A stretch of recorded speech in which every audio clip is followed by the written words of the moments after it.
손흥민이 페널티킥을 놓쳐 팀이 무승부를 기록했을 때 영국 다수의 매체들은 너나 할 것 없이 때는 이때다 하며 손흥민 물어뜯기에 열중하는 모양새입니다. 특히 스포츠계에서 최고의 공신력을 보여주는 한 매체의 손흥민 비판 기사가 터져나오면서 영국 현지 축에는 손흥민은 이제 거의 끝물이다라는 조롱 섞인 평가가 고개를 드는 상황입니다. 그러나 몇몇 전문가들은 매체의 이름값 때문에 손흥민에게 대단한 문제가 생긴 것처럼 보이지만 사실은 알고 보면 가짜 뉴스의 보도라고 말하면서 손흥민은 부스의 경기 후 과거에는 절대 하지 않던 행동까지 하면서 울분을 토해 그의 심경에 심각한 변화가 일고 있다는 다소 충격적인 분석을 내놓아 팬들의 관심이 집중되고 있습니다. 손흥민은 울버햄튼의 경기 후를 놓쳐서 동료들에게 정말 미안하다고 말하면서 팀이 지금 어려운 상황인데 내가 해결했어야 했다. 팀에 부상자가 많고 체력적으로 힘든 상황인데 이 부분을 구단도 고려를 했으면 한다고 다소 이례적인 말을 해 팬들이 주목을 하고 있는 것이 사실입니다. 손흥민이 PK 실축하며 다수는 너나 할 것 없이 나서서 손흥민은 이제 한물 같다는 기사를 쏟아내고 있습니다. 영국판 디 애슬레틱은 손흥민 팬들에게는 불편하고 어려운 문제이겠지만 이제 손흥민의 부진에 대해 말할 때가 되었다는 자극적인 기사 제목을 통해 손흥민의 기량이 하락했다고 주장했습니다. 내용을 기어 간략하게 요약을 하자면 이 매체는 그 근거로 지난 시즌에는 페널티 박스 안에서 슈팅을 자주 했던 손흥민이 이번 시즌에는 페널티 박스 바깥에서 슈팅을 하는 것이 문제이고 이것이 기량 하락의 증거라고 주장하고 있는데요. 이 기사를 접한 일부 전문가들은 디 애슬레틱 제 해리스 기자는 적어도 디 애슬레틱이라는 매체의 명성에 먹칠을 하지 않으려면 손흥민의 경기를 적어도 하나쯤은 전체 리뷰를 하고 글을 썼어야 했다고 일침을 가했습니다. 들은 이 기자는 자신의 주장을 합리화하기 위해 편향된 몇몇 자료들을 취합. 손흥민의 기량이 마치 하락한 것처럼 말하지만 손흥민이 부진했던 경기 중 단 2경기라도 리뷰했다면 절대 저런 기사를 쓸 수 없었을 것이다. 수많은 데이터 중에 딱 저 데이터 하나만 가지고 글을 쓴 것을 보면 기자가 게으르다고 일침을 가했습니다. 이들은 이어서 손흥민이 부진한 경기들을 살펴보면 거의 예외가 없이 수비적인 부담을 엄청나게 떠는 경우에 이런 부진이 생기는데 울브스전이 대표적이었다.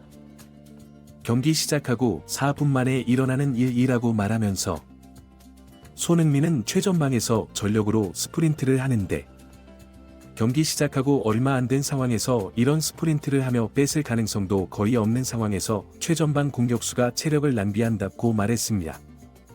일부 팬들은 경기 초반부터 저렇게 손흥민이 스프린트를 하는 줄은 몰랐다고 말하면서 공격을 하는데 체력을 모두 쏟아부어도 될까 말까 한 상황에서 저게 뭐하는 짓인지 암담하다고 한숨을 쉬었습니다. 또 다른 몇몇 전문가들은 수비도 수비지만 상대가 완전히 내려앉으면 공간이 나지 않는데 이 상황에서는 창의적인 미드필더가 있어 손흥민에게 패스 공급을 해야 하는데 토트넘에 그런 수준 있는 선수 자체가 없다 보니 손흥민에게 전혀 공간이 없는데도 패스가 이런 식으로 반복적으로 들어가고 손흥민이 움직일 수 있도록 주변 동료들이 움직여주는 게 아니라 사이드로 넓게 벌려 공을 받으면서 동료가 침투하는 공간을 만들어주는 미끼 역할을 한다고 말했습니다. 답답한 손흥민은 결국 중앙으로 자주 내려와서 공을 받게 되는데 이렇게 공을 손흥민이 받으러 내려오면 과거에는 상대 수비가 손흥민을 따라와 압박을 하면서 뒤에 공간을 내주는 경우가 많았다고 말하면서 하지만 손흥민이 그 뒷공간으로 패스를 넣어 찬스를 만든다는 것을 알고서는 압박을 하지 않고 공간을 내준 채로 오히려 뒤로 물러나는 경우가 잦아지는데요. 줄 곳이 없다고 설명했습니다. 결국 손흥민은 어쩔 수 없이 공을 가지고 미드필더처럼 운반을 하는데 그 거리가 거의 40여 미터 전후라고 말하면서 이런 역할 역시 손흥민의 체력을 다 갉아먹는다고 말했습니다. 이들은 덧붙여 하지만 이것은 그래도 공격 작업이니까 수용이 가능한 부분이 충분히 있으나 포스테코글루 전술 특성상 수비라인을 굉장히 높게 올려 공격을 하고 특히 좌우 풀백을 상대 페널티 박스 안으로 진입시켜 공격을 행하도록 하는 전술 속에서 공격이 끊어지게 되면 역습을 당하게 되는데 이때 손흥민은 풀백이 비워놓은 공간을 수비 커버를 위해 전력으로 역주행 스프린트를 한다고 말하면서 그 정도가 EPL 전체를 통해 수비 스프린트 3위에 오를 정도로 과도하다는 것이 문제라고 설명했습니다. 이걸 마치 손흥민이 대단한 체력을 가진 것처럼 매체들이 호들갑을 떨었으나 이들의 이런 시각이야말로 진정한 추태라는 증거라고 말하면서 이런 역할들이 손흥민의 현재 부진을 만들어냈다. 정리하자면 손흥민은 공격을 하기 위해 페널티 박스 안에 있어야 하는 선수가 페널티 박스 바깥에서 너무 많은 역할을 수행한다는 게 문제라고 말했습니다. 이것은 손흥민의 수비 지표인데 한 경기당 수비 지역에서 드리블을 해서 공을 이동시키는 횟수가 한 경기당 0.95이고 경기당 클리어 횟수가 0.5회이다. 이건 공격 수치고 굉장히 숫자가 높은 편이라고 말했습니다.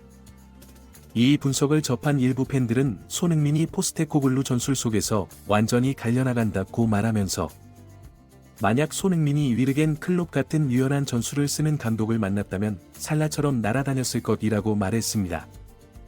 그러나 이 주장에 대해 또 다른 일각에서는 살라가 보여주는 공격 스탯에 비하면 손흥민은 비빌 수조차 없는데 느닷없이 무슨 살라와 손흥민을 함께 언급하냐며 살라가 훨씬 골도 잘 넣고 어시스트도 많은데 손흥민 따위를 살라와 비교하다니 어이가 없다고 반박하는 것이 사실입니다. 몇몇 전문가들은 데이터가 무슨 의미가 있는지도 모르기 때문에 저런 이상한 소리를 하는 것이라고 말하면서 살라는 손흥민처럼 페널티 박스 바깥에서 수비적인 역할을 하지 않고 최전방에서 압박 같은 것은 더욱 하지 않는다고 말했습니다. 이것은 살라의 수비 지표이다.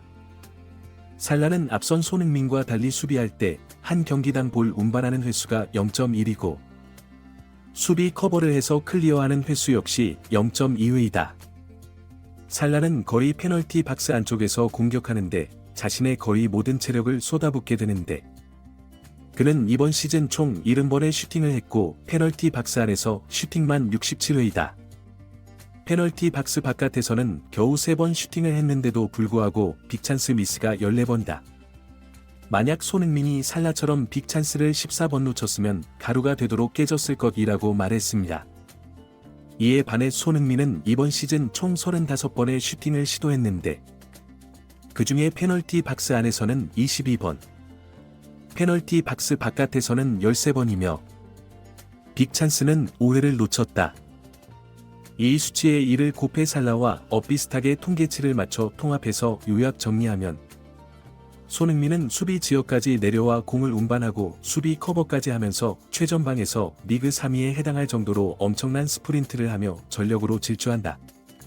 이런 수비는 리그 정상급 공격수들은 하지 않는데 유일하게 손흥민만 저런 이상한 전술적 역할을 수행하면서 체력을 낭비한다. 거기에 동료들에게 공간을 만들어 주려고 페널티 박스 안으로 진입조차 못하고 있으며 진입을 한다고 해도 주변 동료들의 패스 실력이 되지 않아 좋은 찬스를 못 받는다. 이게 바로 손흥민이 부진한 이유라고 말했습니다. 이 분석을 접한 일부 팬들은 디 애슬레틱은 좀 다를 줄 알았는데 분석을 듣고 보니 기자가 쓰레기라고 말하면서 손흥민은 토트넘과 절대 재계약하지 말고 리버풀로 가라. 살라를 저렇게 잘 쓰는 위르겐 클롭과 함께한다면 손흥민 정도의 기량이면 세계도 제패하고 남을 것이라고 일침을 가해 많은 팬들의 고개를 끄덕이게 했습니다. 구독 및 멤버십 가입은 매일 더 나은 영상 제작 열정을 타오르게 합니다. 이상